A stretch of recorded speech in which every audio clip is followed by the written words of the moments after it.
Welcome to blessing today morning glory. ഒരിക്കൽ കൂടി എല്ലാവരെയും ഒരു പുതിയ ബ്ലെസ്സിങ് ടുഡേ എപ്പിസോഡിലേക്ക് സ്വാഗതം ചെയ്യുന്നു. ഈ ദിവസങ്ങളെല്ലാം നമ്മൾ വചന സന്ദേശത്തിൽ നിന്ന് അതിശക്തമായ ചില വെളിപ്പാടുകളാണ് നമ്മൾ കേട്ടുകൊണ്ടിരിക്കുന്നത്. കർത്താവ് നമ്മളെല്ലാവരെയും പണിതുകൊണ്ടിരിക്കുന്നു. ഓരോ ദിവസവും വചനത്തിൽ പണിതുകൊണ്ടിരിക്കുന്നു. ആ പാറമേൽ നമ്മൾ നമ്മുടെ ഭവനത്തെ നമ്മൾ പണിയുകയാണ്. കർത്താവ് പണിയുകയാണെങ്കിൽ നമ്മളാരും വെറുതെ അല്ല അധ്വാനിക്കുന്നത്. കർത്താവ് നമ്മുടെ കൂടെയുണ്ട്. എത്ര പേർ പറയും യേശു എൻ്റെ കൂടെയുണ്ട്? ഒന്ന് ചാറ്റ് ബോക്സിലിടാമോ? യേശു എൻ്റെ കൂടെയുണ്ട്. ഈ വർഷത്തിൻ്റെ അവസാനം യേശു എൻ്റെ കൂടെയുണ്ട്. ഒരു നാളും കൈവിടാത്ത കർത്താവ്, ഒരു നാളും ഉപേക്ഷിക്കാത്ത കർത്താവ് നമ്മോട് കൂടെ ഉണ്ട്. നമ്മുടെ കൂടെ നടക്കുന്നു, നമ്മുടെ കൂടെ അവൻ ഇരിക്കുന്നു, വസിക്കുന്നു, നമ്മുടെ ഉള്ളിൽ അവൻ വസിക്കുന്നു. ഹല്ലേലൂയ. യേശു ഈ ലോകത്തിൽ നിന്ന് സ്വർഗത്തിലേക്ക് പോയപ്പോൾ യേശു പറഞ്ഞു, ഞാൻ ഒരുവനെ നിങ്ങൾക്ക് തരുന്നു. പരിശുദ്ധാത്മാവിനെ നമുക്ക് വേണ്ടി തന്നു, തൻ്റെ ആത്മാവിനെ നമുക്ക് വേണ്ടി തന്നു. അതുകൊണ്ടാണ് നമുക്കിന്നും ആ ഒരു കണക്ഷനുള്ളത്. ഹല്ലേലൂയ. കർത്താവ് വലിയ കാര്യങ്ങൾ ഇനിയും ചെയ്യുവാൻ ആഗ്രഹിക്കുന്നു. അതിനോർത്ത് ഒരുമിച്ച് ഹല്ലേലൂയ എന്ന് പറയാമോ? ഒരു കണ്ണും കാണാത്ത കാര്യങ്ങൾ, ഒരു ചെവിയും കേൾക്കാത്ത കാര്യങ്ങൾ, ഒരു ഹൃദയത്തിൽ ഇതുവരെ തോന്നാത്ത ചില കാര്യങ്ങൾ കർത്താവ് നമ്മുടെ മധ്യയിൽ ചെയ്തുകൊണ്ടിരിക്കുകയാണ്. ആമേൻ. നമുക്കൊരുമിച്ച് ഇന്നത്തെ കോ സ്പോൺസറിന് വേണ്ടി പ്രാർത്ഥിക്കാം. ഗുജറാത്തിൽ നിന്ന് സോമൻ എന്ന് പറയുന്നൊരു സഹോദരനാണ്. നമുക്കൊരുമിച്ച് പ്രാർത്ഥിക്കാം. കർത്താവ്, ഞങ്ങൾ ഒരുമിച്ച് സഹോദരൻ കുടുംബത്തെയും അനുഗ്രഹിക്കുന്നു. ഇളയ മകൻ അനന്തുവിന് വേണ്ടി പ്രാർത്ഥിക്കുന്നു. അനുഗ്രഹിക്കപ്പെട്ട ഒരു ജോലി ലഭിക്കുവാൻ വേണ്ടി ഞങ്ങൾ പ്രാർത്ഥിക്കുന്നു. യേശുവിൻ്റെ നാമത്തിൽ കർത്താവ് ഒരു അത്ഭുതം അതിൽ സംഭവിക്കട്ടെ കർത്താവ്.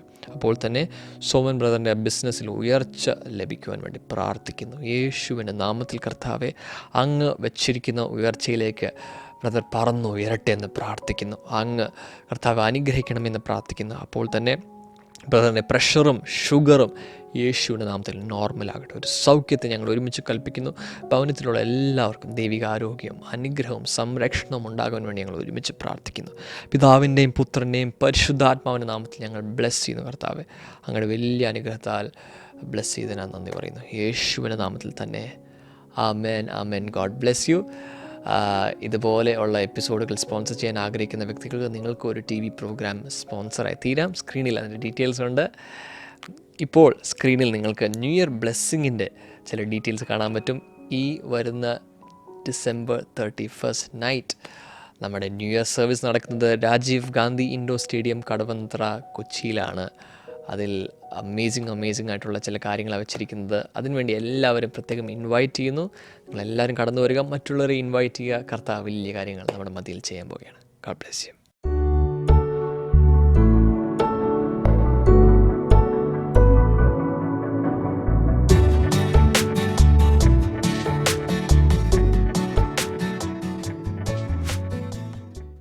Welcome back. ഞാൻ ഒന്ന് രണ്ട് ഭാഗങ്ങളൊന്ന് വായിച്ച് നിങ്ങൾക്ക് വേണ്ടി പ്രാർത്ഥിക്കാൻ ആഗ്രഹിക്കുന്നു. കഴിഞ്ഞ ദിവസങ്ങളിലൊക്കെ ഞാൻ നിങ്ങളോട് സംസാരിച്ചുകൊണ്ടിരുന്ന പോലെ ഇതൊരു സുപ്രസാദ കാലമാണ്. സ്വർഗത്തിലെ പിതാവ് ഭൂമിയിലുള്ള സകലരുടെ മേലും പ്രസാദിച്ചിരിക്കുന്നൊരു സമയമാണ്. അപ്പോൾ ഒത്തിരി പേർക്കൊരു സംശയം ചോദിക്കും, ഇപ്പോൾ അങ്ങനെ പ്രസാദിക്കാൻ പറ്റിയ രീതിയിലല്ലല്ലോ മനുഷ്യർ ജീവിക്കുന്നത്. ഇപ്പോൾ ഇവിടെ എന്തെല്ലാം നടക്കുക, LGBT, സെയിം സെക്സ് മാരേജും, എല്ലാ സെക്ഷൽ പെർവേഷൻസും, വെടിവെപ്പും, ഒത്തിരി പേരെ കൊല്ലുന്നു, ജനസൈഡ് തുടങ്ങി നോക്കുമ്പോൾ സാത്താനെ നേരിട്ട് ആരാധിക്കുന്ന, ബോൾഡായി സാത്താനെ, ലൂസിഫറിനെ നേരിട്ട് ആരാധിക്കുന്ന ഒരു കാലഘട്ടം. സാത്താൻ പള്ളികളും എല്ലാവിധ ഭീകരകൃത്യങ്ങളും എല്ലാം നടക്കുന്ന ഈ മനുഷ്യരോട് എങ്ങനെയാണ് ദൈവം പ്രസാദിക്കുന്നത്? എനിക്ക് സംശയം തോന്നിയിട്ടുണ്ട്. പഴയ കാലത്തേക്കാൾ ഇപ്പോൾ കൂടിയേക്കുക. ഈ അന്തിമകാലത്തെക്കുറിച്ച് പറഞ്ഞിരിക്കുന്നത് ലോത്തിൻ്റെ കാലം പോലെയും നോഹയുടെ കാലം പോലെയും ആകുമെന്നാണ്. ലോത്തിൻ്റെ കാലത്ത് എന്താണ് സംഭവിച്ചതെന്നുള്ളത് എല്ലാവർക്കും അറിയാം. മനുഷ്യർ പുരുഷന്മാരുമായി സെക്ഷൽ റിലേഷൻസിൽ ഏർപ്പെടാൻ തുടങ്ങി. ഹോമോസെക്ഷുവാലിറ്റിയിലേക്ക് പോയി. സ്ത്രീകളുമായി പോയി. ഞാൻ കഴിഞ്ഞ ദിവസം പറഞ്ഞ പോലെ ലോത്തിൻ്റെ വീട്ടിൽ 2 ഗെസ്റ്റ് വന്നു. വാസ്തവത്തിൽ അവർ ദൈവദൂതന്മാരായിരുന്നു, മനുഷ്യരുടെ രൂപത്തിൽ വന്നത്. അവരെ പോലും പിടിച്ചുകൊണ്ട് പോകുവാൻ വേണ്ടി വീട് വളഞ്ഞ് ആ വീട് തകർക്കാൻ ശ്രമിക്കുക, വാതിലൊക്കെ ഇടിച്ച് തകർക്കാൻ ശ്രമിക്കുക. അത്രത്തോളം അവരുടെ പാപങ്ങൾ പെരുകി. എപ്പോൾ ദൈവം തീരുമാനിച്ചു സ്വർഗത്തിൽ നിന്നും ഗന്ധകം വർഷിപ്പിച്ച്, എന്ന് വെച്ചാൽ സൾഫർ വിത്ത് ഫയർ, കത്തുന്ന ഗന്ധകമാണ് വന്ന് വീഴുന്നത്. ആ രീതിയിൽ ദൈവം ആ കാലത്ത് ആ twin cities Sodom and Gomorrah രണ്ടിനെയും നശിപ്പിച്ചു. നോഹയുടെ കാലത്ത് ഇതുപോലെ തന്നെ പാപം പെരുകി പെരുകി പെരുകി പെരുകി ഉൽപ്പത്തി 1-ാം അധ്യായത്തിൽ സൃഷ്ടിക്കപ്പെട്ട് 6 അധ്യായമേ ഉള്ളൂ. എന്ന് വെച്ചാൽ ചെറിയ സമയം എന്നല്ല ഞാൻ പറയുന്നത്. അതിനുള്ളിൽ തന്നെ മനുഷ്യൻ്റെ പാപങ്ങൾ ഭൂമിയിൽ വളരെ പെരുകി. അവിടെയും ദൈവം ജലപ്രളയത്താൽ എല്ലാവരെയും, ഒരു കുടുംബം ഒഴികെ 8 മനുഷ്യരൊഴികെ എല്ലാവരെയും കൊന്നു. ആ ദൈവം എങ്ങനെയാണ് ഈ കാലഘട്ടത്തിൽ ദുഷ്ടരും പാപികളുമായ ഈ മനുഷ്യരെ ഇന്ന് സഹിച്ചുകൊണ്ടിരിക്കുന്നത്? ഇന്ന് കർത്താവ് ആക്ഷൻ എടുക്കുന്നില്ല. അതിനൊരു കാരണമുണ്ട്. ആ ദൈവത്തിൻ്റെ ജസ്റ്റിസിൻ്റെയും ആ ദൈവത്തിൻ്റെ ആ ഭയങ്കരമായ ക്രോധാഗ്നി, ന്യായവിധി, ശിക്ഷാവിധിക്ക് മുമ്പിൽ യേശു നിന്നു കൊടുത്തു. അതങ്ങ് സ്വീകരിച്ചു. താൻ ക്രൂശിൽ കിടന്ന 6 മണിക്കൂറുകളിൽ 2-ാം പകുതി 3 മണിക്കൂർ അതിഭീകരമായ ഇരുളും അതിഭീകരമായ ചില സംഭവങ്ങളൊക്കെ അവിടെ ഉണ്ടായി. ഭൂകമ്പമുണ്ടായി, ചില ഭയങ്കരമായ നേച്ചർ തന്നെ. അതായത് പ്രപഞ്ചം, ഞാൻ ഇങ്ങനെ പറയുന്നത് എനിക്കറിഞ്ഞുകൂടാ, പ്രപഞ്ചത്തിൻ്റെ രചയിതാവ് ക്രൂശിൽ പിടഞ്ഞ് സഹിക്കുന്നത് കണ്ട് സഹിക്കാൻ കഴിയാതെ ഒരുപക്ഷെ ഭൂമി തന്നെ മാറത്തടിച്ചു എന്ന് വേണമെങ്കിൽ പറയാം. ഭൂകമ്പമുണ്ടായി, മാറ് പൊട്ടി, ഭൂമി തന്നെ തൻ്റെ മാറടിച്ചു പൊട്ടിച്ചു.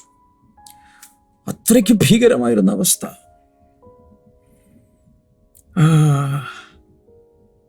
I became really emotional. So അങ്ങനെ യേശു നരകത്തിൽ അനുഭവിക്കേണ്ട ശിക്ഷ യേശു ക്രൂശിൽ അനുഭവിക്കുകയാണ്. എന്നിട്ട് യേശു ഇൻഫിനിറ്റിയാണ്, ആൽഫയും ഒമേഗയുമാണ്. അപ്പോൾ anything by infinity is infinity. അപ്പോൾ ആ 3 മണിക്കൂറാണ് യേശു അവിടെ അതിഭീകരമായത്. 6 മണിക്കൂർ മൊത്തമുണ്ട്. 2-ാം പകുതിയിൽ ആണ് ഹെല്ലിഷ് ആയിട്ടുള്ള സകലവും കൂടെ. എന്ന് വെച്ചാൽ നരകം മുഴുവൻ അഴിച്ചു വിട്ടാൽ എങ്ങനെ ഇരിക്കുക, അതുപോലത്തെ അന്തരീക്ഷം അവിടെ ഉണ്ടായി. യേശു അത്രയും സഹിച്ചു. അങ്ങനെ യേശു നരകശിക്ഷ ഏറ്റെടുത്തു നമുക്ക് പകരമായി. അപ്പോൾ ദൈവം തൻ്റെ കാൽക്കുലേറ്ററിൽ അടിച്ചു നോക്കുമ്പോൾ തൻ്റെ പുത്രൻ, ദൈവപുത്രൻ, ദൈവത്തിൻ്റെ കുഞ്ഞാട്, ആദം മുതൽ അവസാന മനുഷ്യൻ വരെയുള്ള സകലരുടെയും പാപങ്ങൾ ഏറ്റെടുത്ത് അവർക്ക് പകരമായി നരകശിക്ഷാവിധി ഏറ്റതായിട്ട് കണ്ടുപിടിച്ചു. അപ്പോഴേക്കും പിതാവ് പറയണം, അങ്ങനെയാണെങ്കിൽ ഞാൻ എല്ലാവരെയും നിരപരാധികളാക്കി വിട്ടിരിക്കുന്നു. ഇനി അവരെ നിന്നിൽ വിശ്വസിച്ചാൽ മാത്രം മതി, ഞാൻ അയച്ച നിന്നിൽ വിശ്വസിച്ചാൽ മാത്രം മതി. Everybody is free. അങ്ങനെ അവർ മനുഷ്യരെ മുഴുവൻ അവൻ കുറ്റവിമുക്തരാക്കി വെച്ചിരിക്കുകയാണ്. അതുകൊണ്ടാണ് ഇന്ന് എന്ത് ചെയ്തിട്ടും ഇവിടെ യാതൊരു ആക്ഷനും ഇല്ല. പക്ഷേ ആക്ഷൻ എടുക്കുന്നൊരു സമയം വരുന്നുണ്ട്. അതായത് താൻ നിയമിച്ച ആ വ്യക്തിയിലൂടെ, എന്ന് വെച്ചാൽ യേശുവിലൂടെ തന്നെ ഇനിയൊരു ശിക്ഷാവിധിയുടെ കാലം. യേശു ബത്ലഹേമിൽ ഒരു കുഞ്ഞായി വന്ന് നമ്മുടെ രക്ഷയ്ക്ക് വേണ്ടിയിട്ടുള്ള സകലവും ചെയ്തു പോയെങ്കിൽ ഇനി വരുമ്പോൾ നമ്മളെ കൊണ്ടുപോലും മാത്രമല്ല, വേറെ ചില പരിപാടികൾ കൂടെ ഉണ്ടെന്ന് നമുക്ക് വചനത്തിൽ നിന്ന് മനസ്സിലാക്കാം. എത്രയൊക്കെ അവസരം കൊടുത്തിട്ടും, സൗജന്യമായി രക്ഷ കൊടുത്തിട്ടും, ശ്രദ്ധിച്ചു കേൾക്കണം, തികച്ചും സൗജന്യമായി. നിന്റെ ഒരു അരയണ വേണ്ട, നിന്റെ ഒന്നും വേണ്ട, നിന്റെ പ്രവൃത്തി പോലും വേണ്ട. നമ്മുടെ സൽപ്രവൃത്തികളുടെ ഗുണം പറഞ്ഞിട്ടുണ്ടല്ലോ, കറ പിടിച്ച തുണി പോലെയാണ്. ഒന്നും വേണ്ട, ഞാൻ അയച്ച എൻ്റെ പുത്രനിൽ വിശ്വസിക്കുക, അത് മാത്രം മതി. അതുപോലും നിരാകരിക്കുന്ന, ബഹിഷ്കരിക്കുന്ന, വേണ്ടെന്ന് പറയുന്നവരെ എത്ര വലിയ ശിക്ഷാവിധിയാണ് അവർക്ക് വേണ്ടി കാത്തിരിക്കുന്നത്. അത് വ്യക്തമായി ദൈവത്തിൻ്റെ വചനത്തിൽ എഴുതിയിട്ടുണ്ട്. ഓൾറൈറ്റ്. സോ ഇങ്ങനെ ഒരു കാലഘട്ടത്തിലാണ് നമ്മൾ ജീവിക്കുന്നത്. ആർക്ക് വേണമെങ്കിലും രക്ഷ പ്രാപിക്കാം. ഏത് മദ്യപാനിക്കും രക്ഷ പ്രാപിക്കാം, മോഷ്ടാവിന് രക്ഷ പ്രാപിക്കാം, ഭാര്യയെ വഞ്ചിച്ചവൻ, ഭർത്താവിനെ വഞ്ചിച്ചവൾ, മറ്റുള്ളവർക്ക് വിഷം കൊടുത്തു കൊന്നു, എന്ത് ചെയ്തിട്ടുണ്ടെങ്കിലും കർത്താവ് ക്ഷമിക്കും. അതാണ് സുവിശേഷം. ഇതൊക്കെ ഞാൻ പറഞ്ഞു. ഇനി നമ്മളിങ്ങനെ ജീവിക്കുന്ന സമയത്ത് എനിക്ക് ഒരു വചനഭാഗം വായിക്കാൻ എനിക്ക് ആഗ്രഹമുള്ളത്. This is from Luke chapter 22. ലൂക്കോസിന്റെ സുവിശേഷം 22 അതിൽ 49-50 വചനങ്ങൾ നോക്കാം. When Jesus followers saw what was going to happen, they said, Lord, should we strike with our swords? ഇത് ഏത് ഭാഗമാണെന്നറിയാമല്ലോ. യൂദ, സ്വന്തം 12 പേരിൽ ഒരുവനായ യൂദ യേശുവിനെ ഗത്സമൻ തോട്ടത്തിൽ വെച്ച് ഒറ്റിക്കൊടുക്കുകയാണ് ചുംബനത്തിൽ. അവനെ ചുംബിച്ച ആ സമയത്ത് യേശു ചോദിക്കുന്നുണ്ട് 48-ാമത്തെ വചനത്തിൽ, Judas, are you betraying the son of man with a kiss? ഒരു ചുംബനം കൊണ്ടോ നീ മനുഷ്യപുത്രനെ ഒറ്റിക്കൊടുക്കുന്നത്? ആ സമയത്താണ് അവിടെയുള്ള ബാക്കി ശിഷ്യന്മാർ ചോദിക്കുകയാണ്, ഞങ്ങൾ വാളെടുത്ത് വെട്ടട്ടെ എന്ന് ചോദിച്ചു. 50-ാമത്തെ വചനത്തിൽ, and one of them struck the servant of the high priest, cutting off his right ear. അതിലൊരുവൻ ആരാണെന്ന് പിന്നീട് നമുക്ക് മനസ്സിലാകുന്നുണ്ട്. യോഹന്നാന്റെ സുവിശേഷത്തിലേക്ക് വ്യക്തമാക്കിയിട്ടുണ്ട്. പത്രോസ്. struck the servant of the high priest, മഹാപുരോഹിതന്റെ സേവകനെ, മഹാപുരോഹിതന്റെ സെർവന്റിനെ, cutting off his right ear. പത്രോസ് വാളെടുത്ത് ഒരൊറ്റ വെട്ടി. വെട്ടിയത് നമുക്കറിയാം കഴുത്തിനാണെന്നറിയാം. ഒറ്റ വെട്ട്, അവനെ കൊല്ലാനാണല്ലോ. പക്ഷെ കൊണ്ടത് ചെവിക്കാണ്. ചെവി അങ്ങ് പോയി. ഇപ്പോൾ അതിനുശേഷം എന്താ സംഭവിച്ചതെന്നൊക്കെ എല്ലാവർക്കും അറിയാം. എന്താ സംഭവിച്ചത് പറ. യേശു കർത്താവ് അവിടെ തന്നെ ഉണ്ട്. He touch the man's year and healed him. ഒരുപക്ഷെ ചെവി പറഞ്ഞ് തോളത്തിരിക്കായിരിക്കും, താഴെ കിടക്കായിരിക്കും, അറിഞ്ഞുകൂടാ. അതെടുത്ത് ഒരു പ്ലാസ്റ്റിക് സർജറിയും ഇല്ലാതെ, ഒരു ക്വിക്ക് ഫിക്സും ഇല്ലാതെ, ഇത് ഡിസൈൻ ചെയ്തതും നിർമ്മിച്ചതും ആരാ? അറിയാമല്ലോ യേശുവിനെ എവിടെ കൊണ്ടുവെക്കണോ, കൃത്യമായി വെച്ചു. He was healed. ഒരുപക്ഷെ കുറച്ച് ബ്ലഡ് സ്റ്റെയിൻസ് അവിടെ ഇവിടെയൊക്കെ കാണും. അങ്ങ് തുടച്ചു കളഞ്ഞ പ്രശ്നം തീർന്നു, പഴയതുപോലെ തന്നെ ഇരിക്കും. ഇതിനെയാണ് പ്രീ കാൽവരി മിറക്കിൾ എന്നറിയപ്പെടുന്നത്. കാൽവരിക്ക് തൊട്ടു മുമ്പ് നടന്ന അവസാനത്തെ അത്ഭുതം. പക്ഷേ ഒരു കാര്യം ഞാനിവിടെ പറയാം. അതിനുശേഷം കർത്താവ് തന്നെ അവരെ ശാസിക്കുന്നതൊക്കെ നിങ്ങൾക്കറിയാം. വാളെടുത്തവൻ വാളാൽ മരിക്കും എന്നൊക്കെ ഇങ്ങനെ എല്ലായിടത്തും കേൾക്കുന്നുണ്ട്. പക്ഷെ എൻ്റെ ചോദ്യം, പത്രോസിന് ഇവിടെ എന്താ പറ്റിയത്? പത്രോസിന് പറ്റിയ വലിയൊരു അബദ്ധമാണ്. Peter made a great mistake. Suppose Yeshu ഇത് വെച്ചു കൊടുത്തില്ലായിരുന്നെന്നിരിക്കട്ടെ, എന്തവിടെ നടക്കും? മഹാപുരോഹിതന്റെ ഗാർഡിനെയാണ് വിട്ടിരിക്കുന്നത്. അടുത്തത് പത്രോസിന്റെ ഭാവി ഒന്ന് ചിന്തിച്ചു നോക്കാം. ഒരുപക്ഷെ യേശുവിനെ ക്രൂശിക്കാൻ കൊണ്ടുപോകുന്നതിന് മുമ്പ് പത്രോസ് ഈ ഭൂമിയിൽ കാണില്ല. കാരണം ഇത്രയും പേരുടെ നടുവിൽ ഒരാക്രമണം നടന്നിരിക്കുന്നു. അതും മഹാപുരോഹിതന്റെ സെർവന്റിന്റെയാണ്. തലവെട്ടാൻ ശ്രമിച്ചത്. തലവെട്ടിയിട്ട് പുള്ളിക്ക് പരിചയമില്ലാത്തതുകൊണ്ടായിരിക്കാം നേരെ പോയി കാതേ പോയുള്ളൂ. ഇനി പറയുന്നതാണ് ശ്രദ്ധിക്കണം. But Jesus converted that mistake into a miracle. ഒന്നുകൂടെ, Jesus changed that mistake into a miracle. എനിക്കൊരു സന്ദേശം പറയാനുണ്ട്, പറഞ്ഞോട്ടെ. പലപ്പോഴും നമ്മുടെ ജീവിതത്തിൽ നമ്മൾ ചെയ്യുന്ന അബദ്ധങ്ങളെ പോലും ഒരു മിറക്കിളാക്കി മാറ്റാൻ യേശുവിന് സാധിക്കും. എല്ലാം അങ്ങനെ സംഭവിക്കുമെന്ന് എനിക്ക് അറിഞ്ഞുകൂടാ, പക്ഷേ സംഭവിക്കാറുണ്ട്. അതുകൊണ്ടാണ് പറയുന്നത്. തെളിവാണ് ഇവിടെ കിടക്കുന്നത്. എൻ്റെ ജീവിതത്തിൽ ഒത്തിരി മിസ്റ്റേക്സ് ഞാൻ വരുത്തിയിട്ടുണ്ട്. ഇതോടെ തീർന്നു എന്ന് വിചാരിക്കുമ്പോഴായിരിക്കും കർത്താവ് ആ അബദ്ധത്തെ ഒരു നന്മയ്ക്കാക്കി അങ്ങ് മാറ്റും. പത്രോസ് ഒരുപക്ഷെ ഇന്റൻഷണലായി ചെയ്തതാണെന്ന് എനിക്കും തോന്നുന്നില്ല. നേരത്തെ ഒരു വാക്ക് പറഞ്ഞായിരുന്നേ, നേരത്തെ ഒരു വാക്ക് ഇങ്ങനെ പറഞ്ഞു.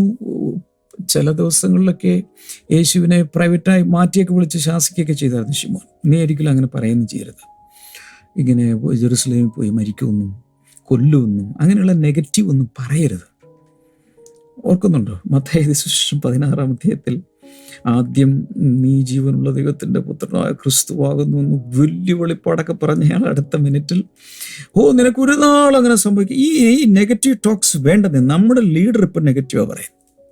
ദൈവത്തിൻ്റെ ഉദ്ദേശങ്ങൾക്കെതിരെ നിൽക്കുന്ന സാത്താൻ്റെ പ്രവർത്തനം അതിൻ്റെ അകത്ത് കയറി. ഒറ്റ നിമിഷം കൊണ്ടാണ് വെളിപ്പാട്, ദൈവത്തിൽ നിന്നുള്ള വെളിപ്പാട് മാറി പിശാചിൻ്റെ വെളിപ്പാടിലേക്ക് പുള്ളി പെട്ടെന്ന് മാറി. അപ്പോൾ ഒരു കാര്യമുണ്ട്. പിന്നെ പത്രോസിനൊരു വലിയ ഇതൊക്കെ പറഞ്ഞല്ലോ. പത്രോസ് വലിയ വലിയ കാര്യങ്ങൾ പറഞ്ഞപ്പോഴാണ് പറഞ്ഞത്, കോഴി കൂവുന്നതിന് മുമ്പ് നീ 3 പ്രാവശ്യം തള്ളി പറയുന്നു. പക്ഷേ പത്രോസ് സംബന്ധിച്ചു, നോ നോ നോ നോ, ഞാൻ ഉള്ളിടത്തോളം, ഞാനുണ്ടെങ്കിൽ നിനക്കൊന്നും സംഭവിക്കും. അപ്പം തൻ്റെ അകത്ത് യേശുവിനെ പ്രൊട്ടക്റ്റ് ചെയ്യണമെന്നുള്ളൊരു ആഗ്രഹത്തിൽ നിന്നൊക്കെ ആയിരിക്കും. മാത്രമല്ല വലിയ കാര്യങ്ങളൊക്കെ പറഞ്ഞതല്ലേ, അതിനു വേണ്ടിയായിരിക്കും അദ്ദേഹം ചെയ്തത്. എന്തായിരുന്നാലും ആ ഭാഗത്ത് ഈ സ്റ്റോറി മുഴുവൻ, കാൽവരി അല്ലെങ്കിൽ ഈ ഗെത്സമൻ തോട്ടത്തിലെ ഈ എപ്പിസോഡ് വേറൊരു വഴിക്ക് തിരിയേണ്ടതായിരുന്നു. പരിശുദ്ധാത്മാവ് പറയുന്നു, നിങ്ങളുടെ ജീവിതം കയ്യിൽ നിന്ന് വന്ന ചില കൈപ്പിഴകൾ നിമിത്തം മറ്റൊരു രീതിയിലേക്ക് തിരിഞ്ഞ് എല്ലാം താറുമാറാകേണ്ടതായിരുന്നു. എന്നാൽ അവിടെ ചില അത്ഭുതങ്ങൾ പ്രവർത്തിച്ച് ദൈവം നിങ്ങളെ റെസ്റ്റോർ ചെയ്ത് കൊണ്ടുവന്നത് കൊണ്ടല്ലേ ഇവിടെ നിൽക്കുന്നത്, ഇന്നത് കാണുന്നത്. മറ്റു ചിലരോട് പരിശുദ്ധാത്മാവ് പറയുന്നു, നിങ്ങളുടെ ജീവിതത്തിൽ വന്നിട്ടുള്ള ചില മിസ്റ്റേക്കുകളെ ഓർത്ത് റിഗ്രറ്റ് ചെയ്ത് ഖേദിച്ച് ദുഃഖിച്ച് കുണ്ഠിതപ്പെട്ട് തലക്കടിച്ച് കരഞ്ഞുകൊണ്ടിരിക്കണ്ട. Give that mistake in to the hands of Jesus. യേശുവിൻ്റെ കയ്യിലേക്കാണ് മിസ്റ്റേക്ക് കൊടുക്കുന്നതെങ്കിൽ ആ കാത് പത്രോസിൻ്റെ കയ്യിൽ കൊടുത്തിട്ട് കാര്യമൊന്നുമില്ല, അന്ത്രയോസിൻ്റെ കയ്യിൽ കൊടുത്തിട്ട് കാര്യമില്ല, വേറെ ആരുടെ കയ്യിൽ കൊടുത്തിട്ട് കാര്യമില്ല. യേശുവിൻ്റെ കയ്യിലേക്ക് ആ കാത് കൊടുത്തപ്പോൾ അതവിടെ ഫിക്സ് ചെയ്ത് കൊടുത്തു. അങ്ങനെയെങ്കിൽ Jesus can fix your mistakes.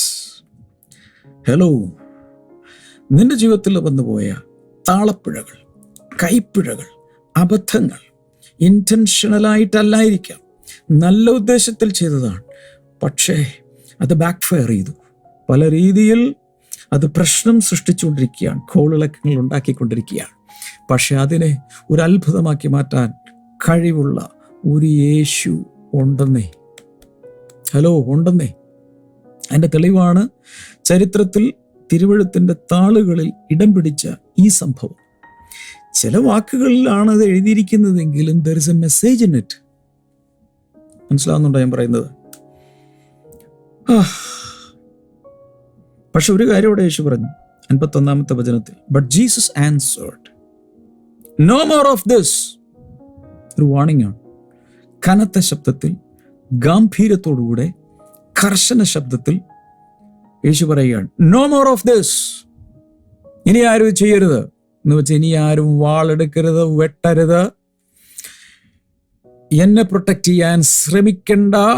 കാരണം എൻ്റെ പിതാവിനോട് ചോദിച്ചാൽ 12 ലീജിയൻ, 12 ഗുണം 6000 അത്രയും ദൂതന്മാരെ ഇറക്കിത്തരാൻ എൻ്റെ പിതാവിന് സാധിക്കും. പക്ഷേ എനിക്കിപ്പോൾ ആ പ്രൊട്ടക്ഷൻ വേണ്ട.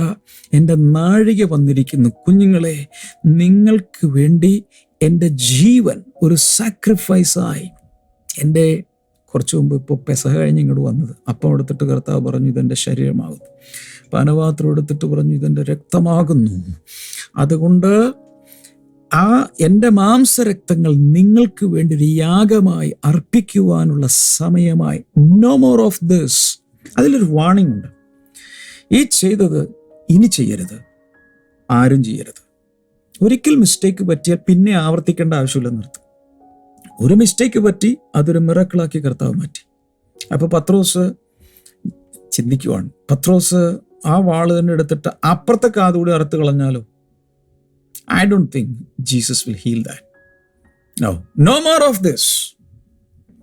അപ്പോൾ തെറ്റിലേക്കും പിഴവുകളിലേക്കും പോകുന്നവർ ഇനി പോകരുത്. ഇപ്പോൾ വന്നത് കർത്താവ് കറക്റ്റ് ചെയ്യും.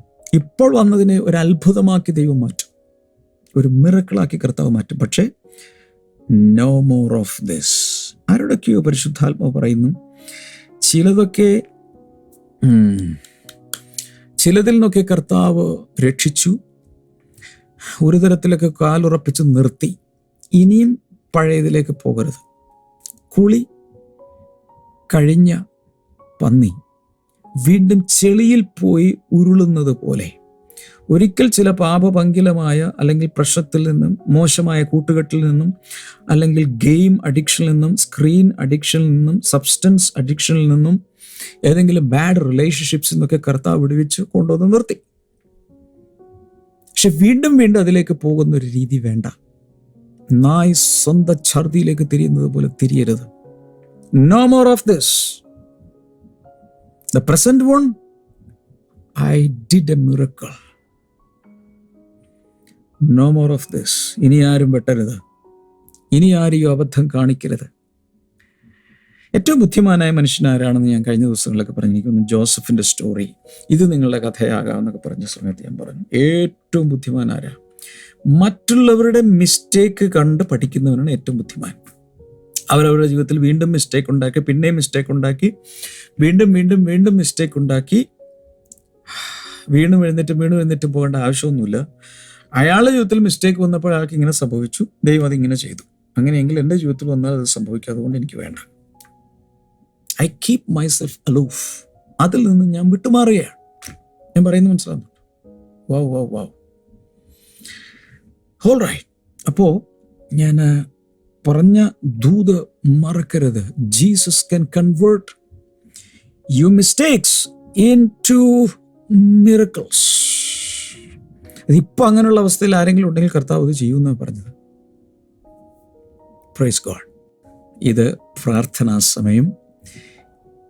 ചില മിനിറ്റുകളെ ഞാൻ പ്രാർത്ഥിക്കുള്ളൂ, പക്ഷേ God can perform great miracles. കർത്താവിന് അധികം സമയമൊന്നും വേണ്ട. നിങ്ങൾ വിശ്വസിക്കുക.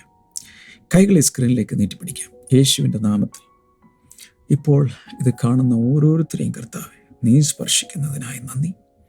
ഷോൾഡർ പെയിൻ സൗഖ്യമാകട്ടെ, സ്പോണ്ടിലോസിസ് സൗഖ്യമാകട്ടെ, ബ്രസ്റ്റ് ക്യാൻസർ യേശുവിൻ്റെ നാമത്തിൽ സൗഖ്യമാകട്ടെ. ക്യാൻസർ പല ഫോമിലുള്ളത്, ടെർമിനൽ ക്യാൻസർ പോലും യേശുവിൻ്റെ നാമത്തിൽ ഇപ്പോൾ സൗഖ്യമാകട്ടെ എന്ന് പ്രാർത്ഥിക്കുന്ന ഈ മൂക്കിൻ്റെ അകത്ത് പോളിപ്സ് ഉള്ള, ദശവളർച്ചയോ പ്രയാസങ്ങളുള്ളവർ യേശുവിൻ്റെ നാമത്തിൽ ഇപ്പോൾ സൗഖ്യമാകട്ടെ. ഓസ്റ്റിയോപൊറോസിസ് പോലെയുള്ള അസ്ഥികളുടെ രോഗങ്ങൾ സൗഖ്യമാകട്ടെ. Thank you Lord. ആർത്രൈറ്റിസ് സൗഖ്യമാകട്ടെ. അകത്തുള്ള പുറത്തുള്ള രോഗങ്ങൾ യേശുവിൻ്റെ നാമത്തിൽ ഇപ്പോൾ സൗഖ്യമാകട്ടെ. കൈനീട്ടി പിടിച്ചിരിക്കുന്നവരെ കർത്താവ് ഞാൻ കൈനീട്ടി അനുഗ്രഹിക്കുകയാണ്. വലിയ വിടുതലുകൾ കർത്താവെ നീ കൊടുക്കുന്നതിനായി നന്ദി. Thank you master. യേശുവിൻ്റെ നാമത്തിൽ ആമേൻ. ഇന്നത്തെ ഈ വീഡിയോയുടെ ലിങ്ക് ദയവായി ഒത്തിരി പേർക്ക് അയച്ചു കൊടുക്കണേ. ഒത്തിരി പേർക്ക് ഈ കാര്യങ്ങൾ പറഞ്ഞു കൊടുക്കുക. God bless you all.